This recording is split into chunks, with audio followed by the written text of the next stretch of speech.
안녕하세요. 비트코인과 세상 사는 이야기입니다. 어제 뉴스 보니까 북한에서 병사 한 명이 탈출하다가 총을 많이 맞아서 지금 생명이 위독하다고 하는데 빨리 완쾌가 돼서 좀 깨어났으면 좋겠네요. 우리 측 병사들이 다행히 다친 병사들도 없고 그런 점은 다행이긴 한데 우리나라가 하루 빨리 좀 강해져서 이런 서름을 좀 그만 겪었으면 하는 바람이 있습니다. 우리나라가 강해지려면 이 민초들이라고 하죠. 우리 일반 국민들이 좀 이런 세상 정보에 대해서 많이 알고 그래야 좀 더 올바른 여론을 형성해서 어떤 정부나 이런 정치 권력가들이 올바르지 않은 선택을 할 때 그것을 좀 견제할 수 있지 않을까 합니다.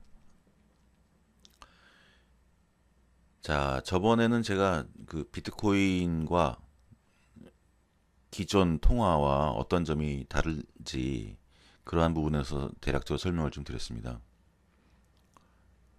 자, 오늘은 한번 비트코인이라는 것이 얼마나 안전한가, 그리고 그 안전한 게 기존에 우리가 안전하다고 돈을 맡기고 있는 은행과 어떤 점이 다르고, 그리고 그것이 어떻게 활용될 수 있는지 좀 그런 위주로 한번 이야기를 드려보도록 하겠습니다.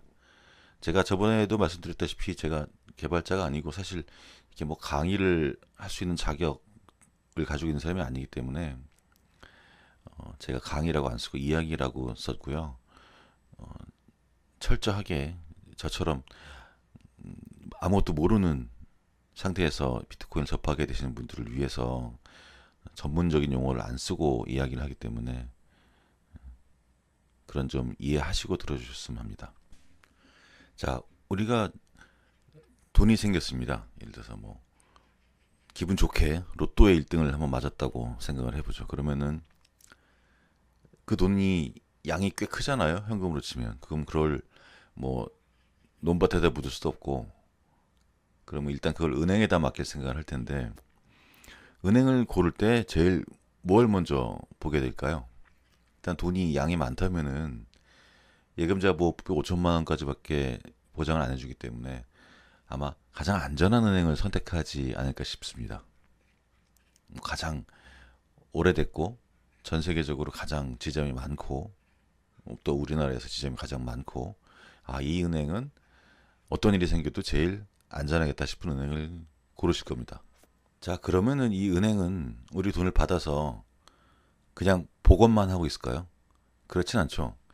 이 은행은 이 돈을 받아서 뭐 다른 데 대출을 해주기도 하고 뭐 어디 투자를 하기도 하고 나름대로 돈을 굴려서 그 은행들 직원들 월급도 주고 돈도 벌게 됩니다.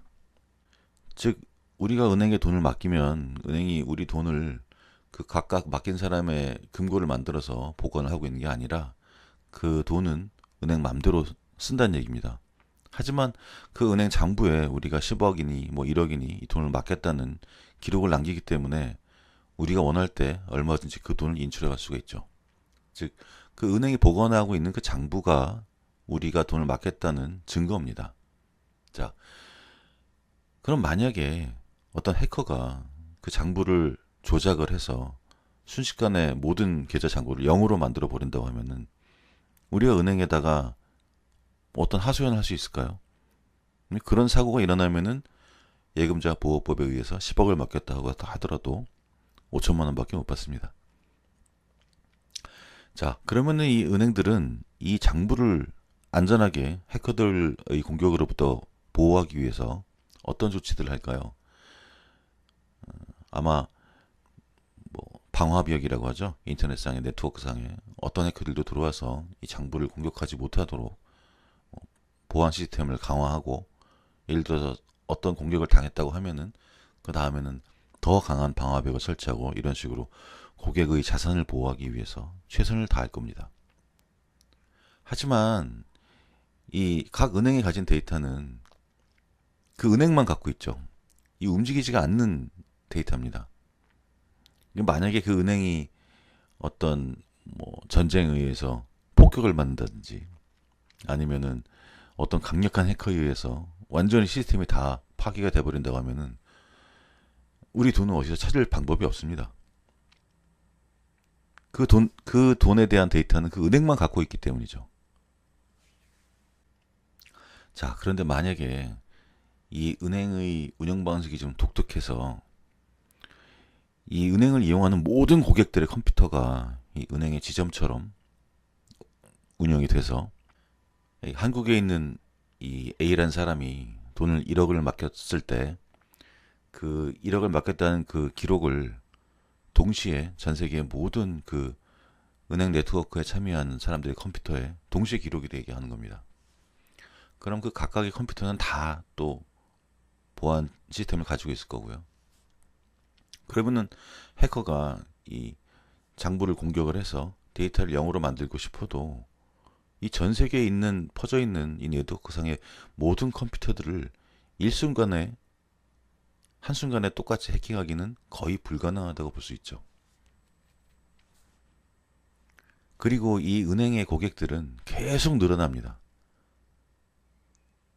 뭐 안전하니까 더 늘어난다고 볼 수 있죠. 그러면은 해커들은 어떤 실제로 뭐 해커들이 엄청나게 뛰어난 컴퓨팅 능력을 가지고 있어서 일순간에 전 세계 네트워크에 컴퓨터를 해킹할 수 있는 능력이 있다 하더라도 해킹하는 그 순간에도 계속 다른 컴퓨터에서는 그 장부를 기록하고 있기 때문에 그 속도를 따라가기가 힘들죠.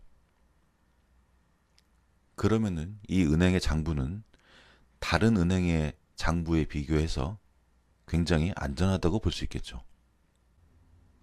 자, 그래서 이렇게 이 은행처럼 전 세계 네트워크 안에 참여하는 모든 사람들의 컴퓨터를 지점처럼 활용할 수가 있다면은 굳이 이 데이터를 복원하고 처리하기 위한 중앙은행이 필요할 필요가 없죠.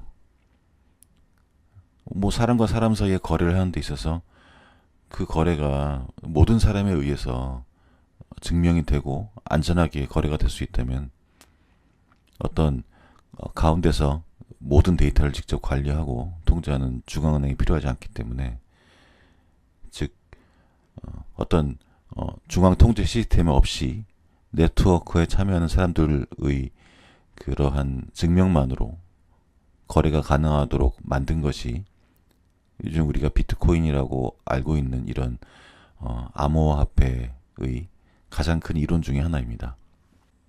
자, 이렇게 거래가 중앙은행의 어떤 그런 그 보호 없이도 안전하게 될 수 있다는 사실을 이해하셨다고 치고, 그렇다면 이 암호화폐도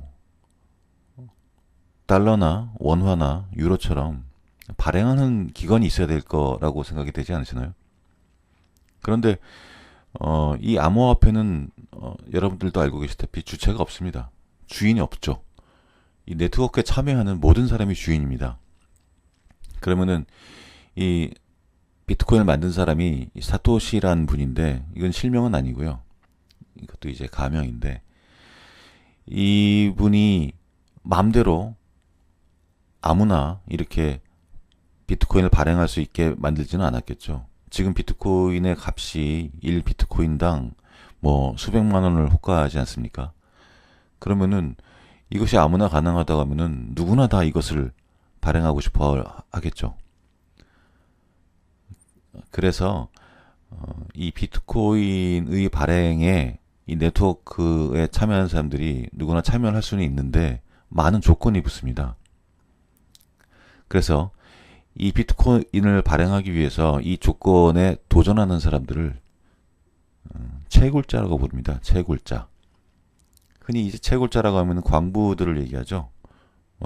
금광에서 금맥을 캐는, 금을 캐는 이런 사람들을 광부라고 하는데, 마찬가지로 디지털 세상에서 디지털 화폐를 캔다고 해서 채굴자라고 부릅니다. 자, 이러한 부분에 대해서는 제가 다음에 세 번째 이야기 때 설명을 좀 드리겠고요. 오늘 이 시간에는 일단 이렇게 거래가 안전할 수 있다는 것에 대해 설명을 드렸고, 또 화폐가 여러 가지 있다고 얘기를 들으셨잖아요. 비트코인 말고도 지금 한 1000개 정도 대략 등록된 것만 한 1000개 정도가 되는데, 왜 이렇게 1000개나 되는 코인들이 발생을 했을까요? 제가 첫 번째 여기 후반부에 이 새로운 암호화폐는 단순하게 이 돈이라고 불리는 데이터만 전송할 수 있는 것은 아니라고 말씀드렸습니다. 이 돈을 보내면서 여러 가지 조건을 붙여서 기능을 넣을 수도 있고, 또 돈하고 전혀 상관없는 다른 이 네트워크를 활용한 기능도 서비스를 할 수가 있습니다. 그러나 지금 우리가 알고 있는, 우리가 거래하고 있는, 또 전송하고 있는 이 비트코인이 그러한 기능을 서비스를 하고 있는 것은 아닙니다. 그러한 기능을 서비스하기 위해서는 또 다른 네트워크가 필요하게 되는 것이죠. 자, 그래서 이 암호화폐 시장에 1000가지 종류의 코인들이 존재한다고 하는 뜻은 이 1000가지 종류의 코인이 다 비트코인과 똑같이 이름만 다를 뿐인 전자화폐 암호화 코인이 아니라 1000가지 종류의 다른 기능을 수행하기 위해서 만들어지고 있는 코인이라고 보시면 됩니다. 그래서 그러한 코인들을 우리 컴퓨터 키보드에 Alt 키가 있죠. 뭐 기능을 대체한다 뭐 이런 뜻인데, 그래서 Alt 코인들이라고 부르게 됩니다. 여러분들 인터넷이 처음에 등장했을 때를 기억하실런지 모르겠네요. 이 처음에 인터넷이 등장했을 때 이 사람과 사람, 공간과 공간을 연결을 한다고 해서 무엇이 달라지겠냐 라고 생각하는 회의적인 시선들이 많았습니다. 하지만 지금은 우리가 인터넷이 없는 세상은 다시 상상하기가 좀 힘들죠. 지금은 이렇게 연결되어 있다는 것이 너무나 당연하니까요. 하지만 인터넷 초창기에 이러한 생겨났던 이 기업들을 보면은 굉장히 많은 사기들도 많았고, 사기로 투자자들 끌어모아서 이렇게 튀어버리는 그러한 인터넷 기업도 많았고, 각종 벤처 기업들, 인터넷 기업들이 허망하게 없어지는 경우가 굉장히 많았습니다. 하지만 그런 것들이 있었기에 사람들이 어떠한 것이 진정으로 가치를 가진 기업인가라는 것을 판별해낼 수 있는 능력을 가지게 됐고, 그런 것들을 기반으로 지금의 구글이나 아마존 같은 회사들이 탄생을 했다고 봅니다. 초기에 인터넷에는 정말 뭐 음란물도 많이 범람을 했고 온갖 안 좋은 뉴스들이 많았어요. 지금의 이 암호화폐 시장도 그때와 별반 다르지 않습니다. 사실 지금 이렇게 등록이 되어 있는 1000개의 암호화폐 코인들이 제대로 작동을 하는 것은 별로 없어요. 실제로 쓰는 것들도 분명히 있습니다. 하지만 그리고 이러한 코인들은 앞으로 수천 개, 수만 개가 더 등록이 될 것이고, 그 중에서는 물론 지금의 구글이나 아마존을 뛰어넘는 훨씬 더 훌륭한 기업들이 나올 수도 있다고 봅니다. 그런데 이러한 기업들이 우리나라에서 나올 수는 없는 걸까요? 저는 사실 이렇게 이 이야기를 시작을 하게 된 것도 나이 먹고 사회 경험을 많이 한 그냥 좀 주책바가지 어른으로서 현재 우리나라를 앞으로 짊어지고 나갈 어린 사람들한테 좀 뭔가 하나라도 조금이라도 도움이 되는 방법이 없을까라고 많은 고민을 했습니다. 하지만 이 현재 우리 어른들이 가진 이 세계의 원리는 청소년들을 너무 힘들게만 하고 사실 상상력을 좀 발휘하고 풍부하게 해주는데 별로 도움이 되지 못합니다. 아마 여러분들도 알고 계시라고 짐작을 하는데, 이 비트코인 말고도 존재하는 이 정말 수많은 코인들 중에 이더리움이라고 하는 코인이 있죠. 이 코인은 개발자가 19살인가? 지금 아무튼 그 정도 되는 나이입니다. 굉장히 어린 나이에 이러한 아이디어를 내서 개발을 하고 또 지금도 리딩을 해서 개발을 진행을 하고 있습니다. 이 소년이 이렇게 이더리움을 개발할 수 있었던 그러한 이유는, 이더리움을 개발하겠다고 발표를 했을 때 많은 사람들이 이 소년의 그 생각을 믿어주고 또 금전적으로도 투자를 해주고 이런 걸 받쳐줬기 때문에 가능했던 일이죠. 현재 이것이 우리나라에서 가능한지 참 의문이 듭니다. 우리나라 정부는 현재 이러한 것을 전면 금지시킨 상태고요. 그 금지시킨 이유는 이것을 빙자한 사기꾼들이 많아서입니다. 하지만 사기꾼들이 이 가상화폐 시장을 사칭해서 투자자를 끌어모으고 이런 불법 행위를 한다고 해서 이 가상 암호화폐 시장의 발전을 전면적으로 규제를 통해서 막아버린다고 하면은 그 논리는 마치 이 사기꾼들이 청와대를 사칭하고 정부를 사칭하고 돌아다니면서 투자자를 끌어모은다면은 청와대를 막아버리고 정부를 막아버려야 된다고 한 논리와 똑같습니다.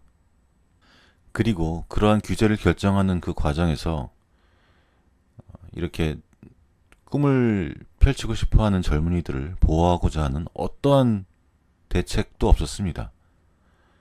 만약에 정부가 정말 이 암호화폐 시장의 미래를 밝게 보고 이러한 우리 젊은이들의 상상력을 보호하고자 한다면은 정부가 그러한 투자자들을 대신해서 먼저 투자를 진행해서 보호해 줄 수도 있는 거라고 생각을 합니다. 자, 하고 싶은 이야기는 너무나 많지만 차차 드리도록 하고, 아무튼 여러분들도 이미 이 암호화폐 시장에 대해 관심을 가지셨고 좀 이미 알고 계신 것들도 있기 때문에 저의 이야기를 여기까지 들어주신 거라고 생각을 합니다. 그렇다면 여러분들도 여러분들의 주변에 이러한 시장이 있고 이러한 시장이 이러한 잠재력을 가지고 있고 우리가 가진 이 미래에 어떤 좀 더 도움이 될 수 있는 방향이 많이 존재를 한다. 이러한 사실들을 좀 많이 알리셔서 조금이라도 이 사람들이 이러한 시장에 관심을 가지고 정부가 어떤 잘못된 정책을 폈을 때 그것을 저지하고 수정할 수 있는 여론을 형성할 수 있도록 좀 도움이 되주셨으면 하는 바람이 있습니다. 자, 오늘 이야기는 여기까지만 하도록 하겠습니다.